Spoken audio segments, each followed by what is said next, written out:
Kwambia unaweza ukaamka tu unakutana na mtu anakuambia deal done. Yaani kwa sababu tu usajili bado kuna siku na kuna sijui unasikia X factor huko. Kwa hiyo ile inampa mtu pressure kwamba hii inakuaje. Kwa sasa mtu anajiamlia sasa. Yaani nikwambie tu kuna watu wengi sasa hizo wamekuwa kama Fabrizio kwamba wao nao wanajua mambo ya transfer kweli kweli. Yaani sasa hivi kila unayemuona ana smartphone akisikia chochote pale mwishoni anakuambia taarifa kutoka chanzo cha kuaminika. Kabisa na uhakika umwambie kitu kusema hiyo. Lakini ukisoma historia ya huyo mtu hakuna alichokuwa anakitoa kabla ya hapo. Ni kwamba tu anasoma upepo wa watu wanaongelea nini, mambo ya engagement. Yaani sisi online tukipata engagement kubwa, yaani unajisikia namna fulani. Kwa hiyo watu ndo wanachokitafuta zaidi kwenye mitandao ya kijamii.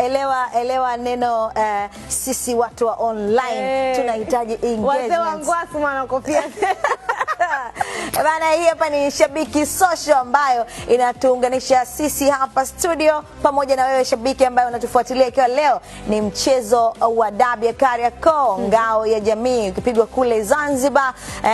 Simba Sports Club na Yanga Sports Club leo kibaruani kwa kuelekea ule ufunguzi wa pazia la ligi kuu ya NBC. Jina langu ni Rukaiya binti Mbugita, pamoja nami ni Jacqueline Mgina. Tunakwenda mapumziko mafupi.